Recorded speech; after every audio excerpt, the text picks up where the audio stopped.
Hold up, I am on my way. I'm in motion. Let's go to the ocean. Yeah, let's go outside. We can hang out on the beach without freezing. Yeah, isn't that amazing? In Christmas times,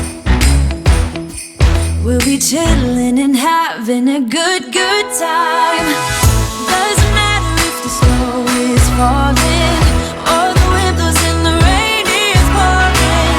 It will always be Christmas in my heart. But this year I wanna hang out with my friends and family, making angels in the sand. You and me. Doesn't matter, it is Christmas in my heart. Yay! And welcome to day 3 of yours truly, 12 days of giveaway. And thank you for those that are hanging in. I checked my email and we have more teachers participating.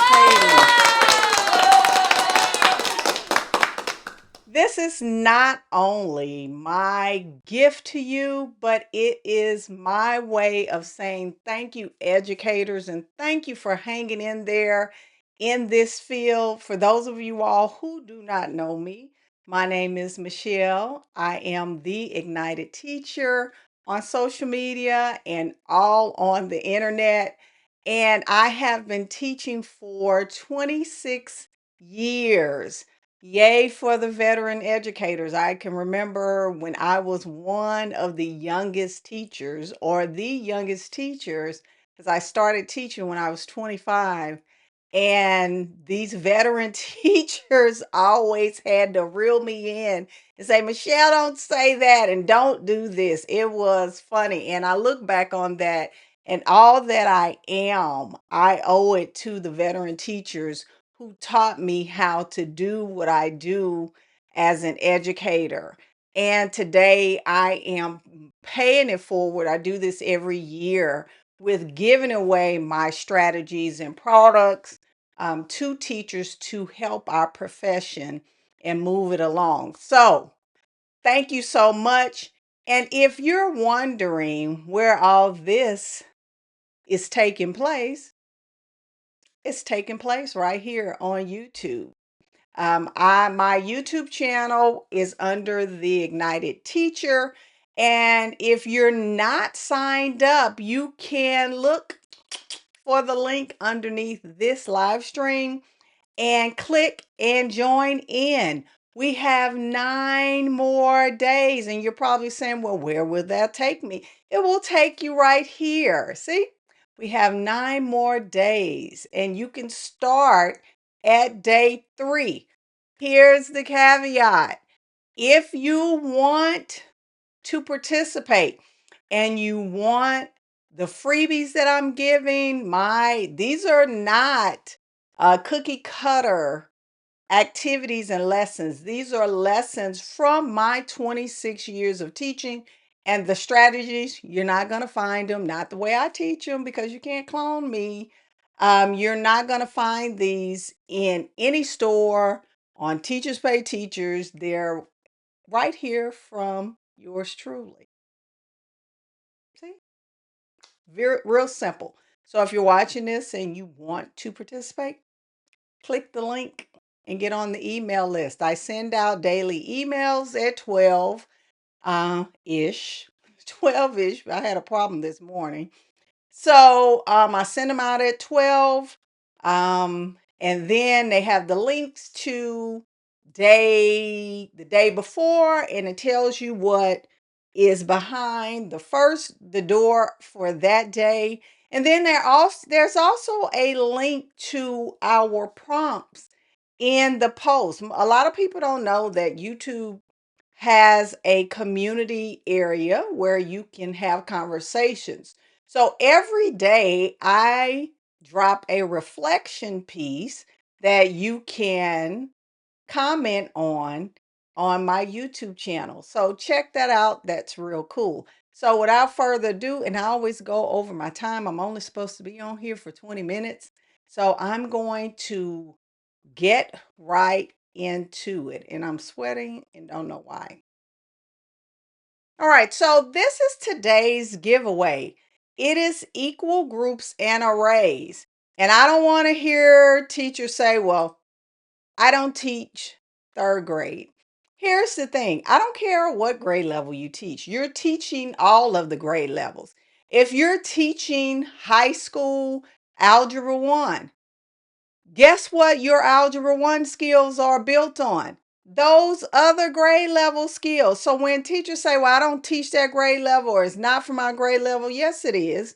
You just haven't met the student that's going to say, oh, I need to learn that so I can close this gap. We are no longer in the day and age where, oh, I can just teach for my grade level. It doesn't work like that. You have to know more than third grade math. You have to know more than fifth grade math. You need to know all the math before it and what the kids come with. And you at least need to know where they're going. So if you teach sixth grade math, you need to know what the kids know K1 through 5. And then you need to know where they're going for seventh grade. If you teach for your grade level, guess what? Your teaching is going to expire and your children are going to not do well in the next grade level. That's why we have teachers saying, oh, the kids don't know because you have taught for your grade level. And the strategies that I'm teaching today for equal groups and array, this connects to the distributive property. Yes, the distributive property is equal groups and arrays. So let's get into it. So I have a couple of things here. This is in the lesson. See, and I don't know why the focus is off. I need to fix that. And I have those cards and I have the numbers in standard form. I have some linking cubes. You don't have to use these.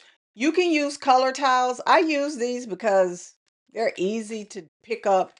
And another one of my great favorite are two color counters. I love these because you can flip them over and then you can use them for fractions if you want to. And also, good old centimeter grid paper. This is for recording. This is not where you begin. So a lot of teachers skip the kinesthetic part of equal groups and array. The children need it because they're going to need it for distributive property. Distributive property is supposed to be taught with a conceptual piece. Even if you're in 8th grade teaching distributive property, because that's where it's taught. And that's why a lot of students struggle with it because it's not connected back to 3rd grade. So on here, I'm just going to, like I said, I only got 20 minutes, 4 groups of 5. Now, this is important, and I'm going to write on these 4 groups of 5 in my classroom. And I think I have a blog post on my webpage. I lost my train of thought. So 4 groups of 5 should translate for students to 4 times 5.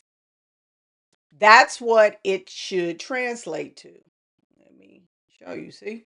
4 groups of 5. And if the reason why I did it like this is because the standard is that they have to interpret this. This means 4 times 5. Now, the question is, what does that look like for groups of 5 in equal groups and arrays? So we're going to start with equal groups. And I teach students to create the rows first. They have to know the difference between rows and columns. And I'm being honest with you, they don't know. and they're going to mix them up. So I have 4 groups, meaning that I have 4 rows with 5 in each one. Now, here's a misconception that they have. They won't count this. They'll start with this. And you have to watch for that. So 1, 2, 3, 4, 5. So you see, I have them make that first and then fill it in because it's a skeleton for them and it helps, especially kids that are struggling with this skill and your English language learners, because it gives them directions and it helps with them not having to translate so much.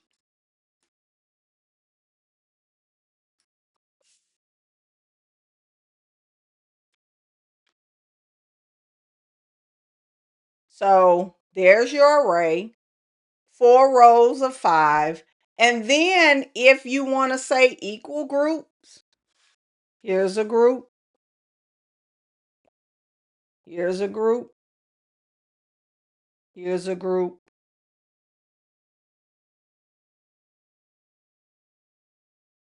Let me push that up. So here's one group, 2, 3, 4. Same thing. And you can start out with this. I do not start with arrays, start with equal groups. And say you can start with this 4 groups of 5. Now, your turn. I'm going to put these in arrays. I'm going to create 4 rows.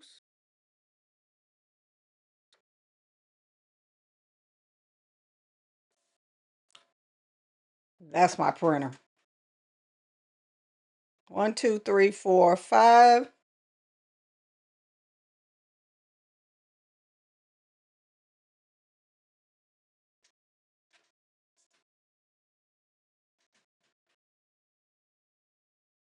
It has never done that before. I don't know what that's about.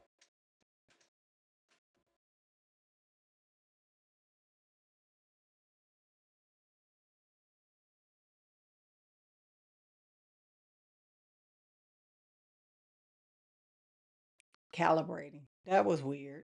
It never does that, especially when I'm live. All right, so that's your array. So one of the tips that I want to give you is don't always start with a new problem. Don't always do that. So if you're going to use 4 groups of 5, work with that several ways. What it does is it builds the student's confidence. Okay. Now, with 4 groups of 5 and equal groups and arrays, the students must understand that 5 groups of 4 is not the same as 4 groups of 5. And a lot of kids will justify and say, well, it equals 20. Yeah, in um, multiplication world, that it does equal 20. But in geometry, if you want a 4 by 5 hallway, it's not going to be the same as a 5 by 4. So what you would do is show them how it's not the same. So you see, a 5 by 4 is not the same as a 4 by 5. So those are some misconceptions that you're anticipating them that you can use when you're working with the manipulatives. A lot of teachers, I do understand, get frustrated with manipulatives because they're really not teaching with them. So don't let that be your downfall. These are just some tips that you can use. And once they have mastered that, you can move to your linking cubes.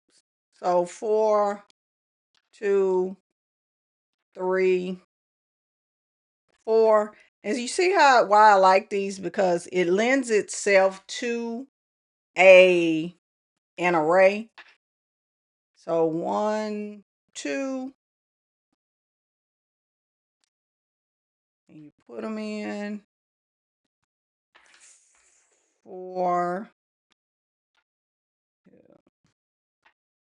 So by the time they get here, they have it. And that array, the reason why I say use this last, because once they are here, you can start recording on the centimeter grid paper. So once I'm gonna fill it all the way in. I should have broke these off before. So you see you have your array. And then you can have them push that to the side and then take your centimeter grid paper and record it. So we're saying 4 times 5. And I always have my students write it.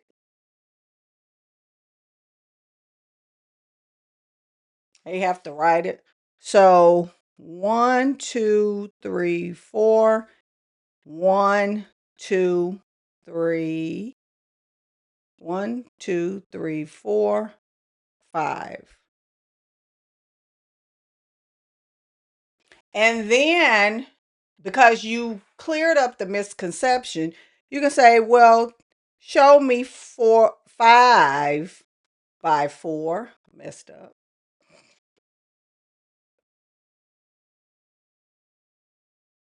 2, 1, 2, 3, 4, 5. Do you see how it's already different?